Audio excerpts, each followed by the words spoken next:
ये जो अंधभक्त है ना इस देश के अंदर, ये पूरी तरह से बर्बाद करके छोड़ेंगे आप लोगों को।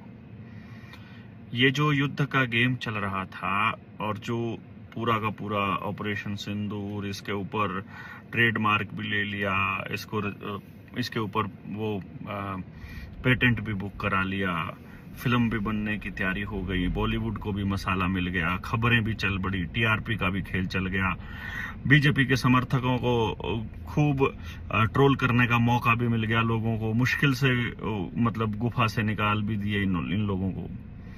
अभी एक बहुत ही डरावनी भयानक खबर आप सबके सामने है जिससे आपका दिल दहल जाएगा। 2 साल पहले हमने आपको बताया था कि ये गुलाम, वर्ल्ड इकोनॉमिक फोरम का गुलाम नरेंद्र मोदी WHO के अंडर में आने वाली मतलब हेल्थ ट्रीटी को, जिसको पेंडेमिक ट्रीटी का नाम दिया है इन्होंने, उस पर साइन करने वाला है।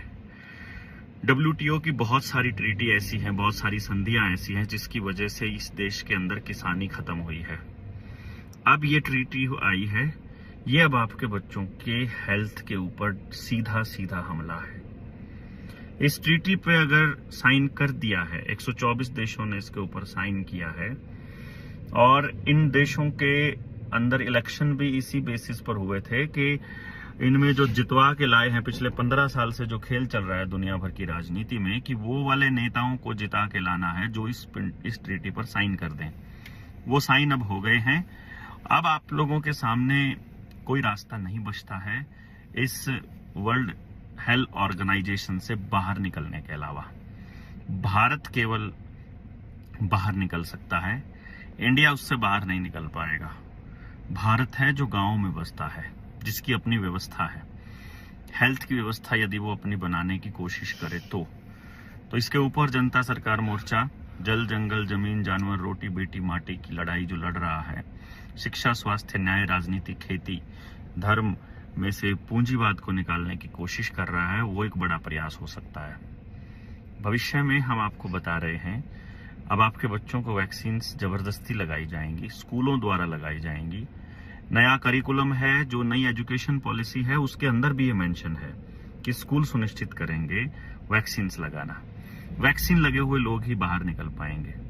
और वैक्सीन के कितने फायदे हैं, ये अगर 3 साल में भी आपको समझ में नहीं आए हैं कि नुकसान है कि फायदा है, तो फिर हमारे बताने का कोई लाभ नहीं है।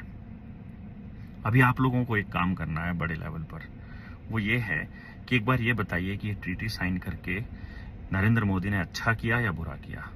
आप इसके साथ हैं कि खिलाफ हैं? आपके बच्चों को जबरदस्ती वैक्सीन लगाई जाएं कि नहीं लगाई जाएं? मैं अभी देख रहा था कुछ टाइम पहले हिमाचल में जो गेम चल रहा है, और वही सब जगह चल रहा है। जो प्रवासी लोग हैं, यहाँ से प्रवासी लोग अमेरिका जा रहे हैं, अमेरिका से प्रवासी कहीं और जा रहे हैं, कनाडा से ऑस्ट्रेलिया, ऑस्ट्रेलिया से कनाडा, ये सबको प्रवासी और शरणार्थी बनाने की दिशा में काम कर रहे हैं। या तो नौकरी के नाम पर या बिजनेस के नाम पर लोग अपनी जगह बदल रहे हैं। ये खतरनाक सिचुएशन है, इसलिए क्योंकि यदि आप मूल जगह पर नहीं रहते हो तो शरणार्थी माने जाओगे, और शरणार्थियों के कोई अधिकार नहीं होते और वो लड़ भी नहीं पाते।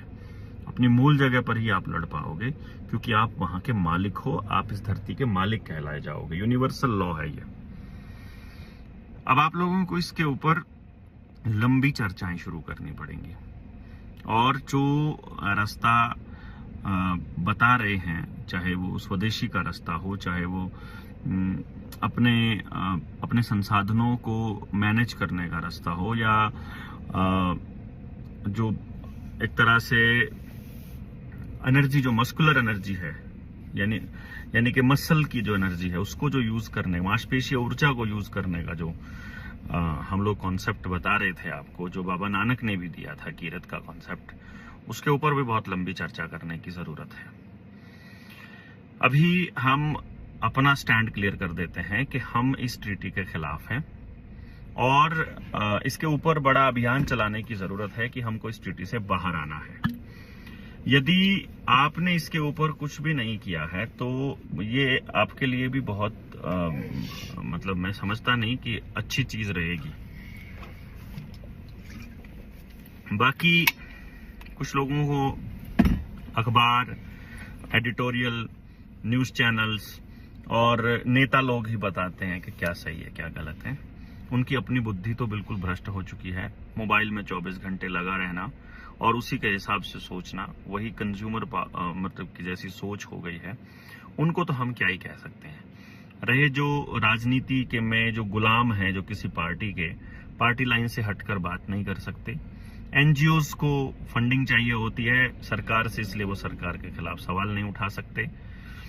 ग्रुप हाउसिंग सोसाइटीज हैं, उनके जो प्रधान हैं, जो उनके लीड करने वाले लोग हैं, उनको उस सोसाइटी की छोटी छोटी समस्याओं से ही फुर्सत नहीं मिलती है, तो रिप्रेजेंटेशन कहां से देंगे। किसान नेता हैं, वो बैठ करके चर्चा करने के लिए उनके पास समय नहीं है या ऊर्जा नहीं है, पता नहीं क्या नहीं है। या दूसरे जो लोग हैं वो इनके ऊपर गहनता से चर्चा करके काम नहीं करना चाहते हैं। खाप पंचायतें हैं, वो अपने छोटे छोटे मुद्दों को लेकर के, बड़े बड़े मुद्दों को लेकर के, एक एक मुद्दे को लेकर के वो लड़ रही हैं। उनका भरोसा भी मतलब इन सरकारों ने गेम प्लान करके तोड़ने की कोशिश की है कि जनता उनके ऊपर ट्रस्ट ना करे। अखबारों का, मीडिया का बहुत बड़ा रोल रहा है इसमें, जिस तरह के पिछले आंदोलनों में किया है।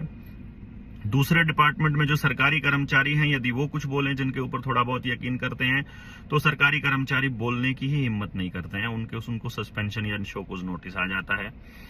वकील हैं, वो अपनी अन्याय व्यवस्था में ही उलझे पड़े हुए हैं। उनको न्याय से कुछ लेना देना है नहीं है। उनको चाहिए कि केसेस कितने ज्यादा लंबे समय तक चले, वो उतना बढ़िया है उनके लिए। जजेस जो है, उनके घरों में पैसे मिल रहे हैं। पुलिस वाले इस तरह से करते हैं कि जो खिलाफ बोले उसको उठा के उल्टा लटका दो, उसको पीट दो, उसको मार दो, कस्टडी के अंदर ही लटका दो और उनके ऊपर झूठे मुकदमे कर दो। उनको आप ड्रग्स के केस में फंसा दो, दूसरे केसेस के अंदर उनसे हाँ करवा लो। इस तरह से सारे के सारे लोग अपने अपनी लड़ाई लड़ रहे हैं। तो जो माँ बाप हैं, जो अपने बच्चों से प्यार करते हैं, वो केवल इसके ऊपर खड़े हो सकते हैं। मुझे लगता नहीं इनमें से कोई भी माँ बाप होगा, या अगर है तो उनको इतनी अक्ल होनी चाहिए कि उनको अपने बच्चों के लिए तो कम से कम लड़ना ही होगा। बाकी हम लोग अपनी कोशिश कर रहे हैं। 21 तारीख से 25 तारीख तक मैं गांव फफड़ाना में होऊंगा। आप सारे लोग जो भी कभी किसी की बात आती है, हम आपसे मिलना चाहते हैं, कोई कहता है हमें बात करनी है, तो भाई फफड़ाना में होऊंगा मैं, गाँव में अपने। फल्गु पे ज्यादा चांसेस रहेंगे मेरे होने के, मैक्सिमम समय में फल्गु पर बिताऊंगा। आप वहां आ सकते हैं, आप बात कर सकते हैं, आप चर्चा कर सकते हैं, आप अपने अपने विषयों पर, इसके ऊपर जिसने भी आकर के मिलना है आप मिल सकता है। जो गांव में टीम काम करेगी वो अलग रहेगी और जिनको मुलाकात करनी होगी वो अलग होगा। और इन विषयों पर, अलग अलग विषयों पर हम लोग चर्चा कर लेते हैं बिना किसी लाग लपेट के। तो आप कल शाम को, यानी बुधवार की शाम को आप 5 या 6 बजे तक फफड़ाना में पहुंच जाइएगा।